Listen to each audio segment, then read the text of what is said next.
So, producers, have you ever been in a situation where you record vocals for an artist to a 2 track that they bring in and they want you to mix it? And so you say, hey, talk to your producer, get the track outs, and we'll make it work. But the producer charges the artist twice as much to get their track outs. Okay, this is very common. Here's a way to work around rebuilding an artist's song. Now, here's the caveat. We're not using a DAW. If we were using Ableton, this would be done in about 10 minutes. But we're gonna go old school, 1990s old school. We have the OG, MPC 2000, Studio Plus, and the AKAI S5000 rack mount sampler. Let's go. This song, as sent from the artist, has 8 tracks. 2 are the track out, the 2 track that of the music, and then the rest are just vocal layers. Now, to be able to build easily and have as close to the speed and function of a DAW, I need to be making patterns on the MP.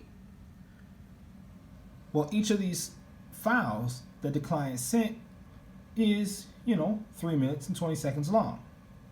So how do we get these track outs, vocal track outs, to work? Well, what do we know? We know that the song is 100 BPM in this case. So we set our MP at 100 BPM.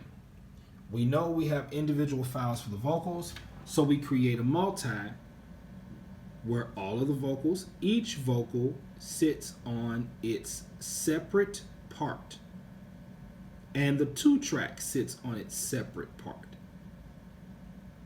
They're triggered by one MIDI note at the beginning of the song, and they're routed to individual outputs on our mixer.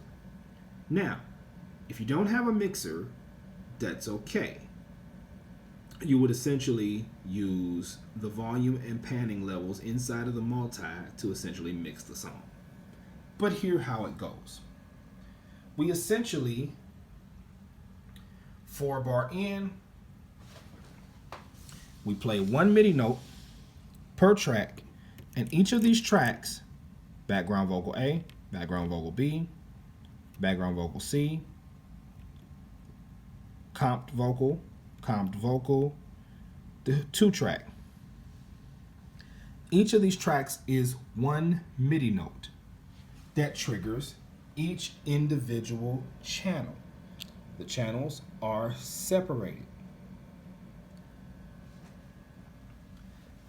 That means I can add drums, I can add keyboard parts, I can add as many layers as needed to recreate this guy's song without even touching the DAW. Let's play it back. Now this is not complete. Our drums are coming from here. Completely different pattern. But when I hit play on this,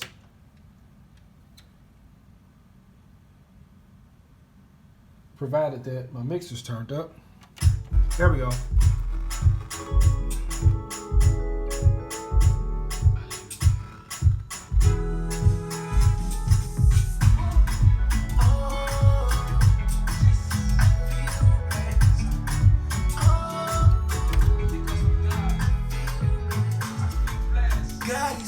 They all run together in timing.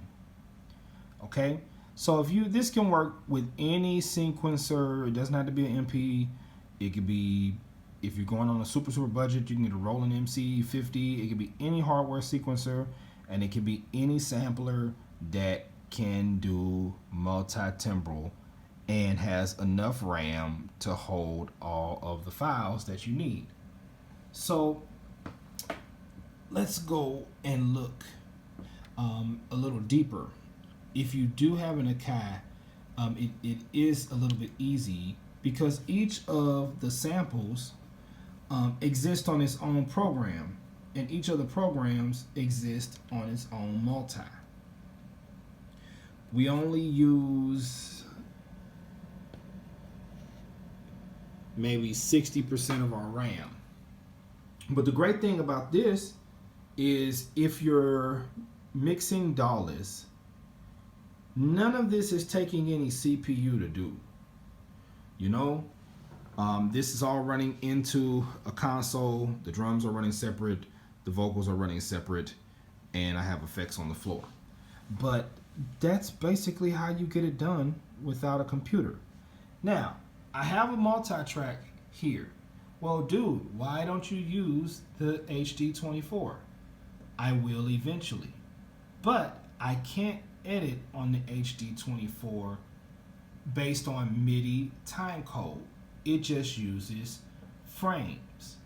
It doesn't use the bar and beat tempo map that the MPC or a DAW would use. So I do all of my arranging inside the MP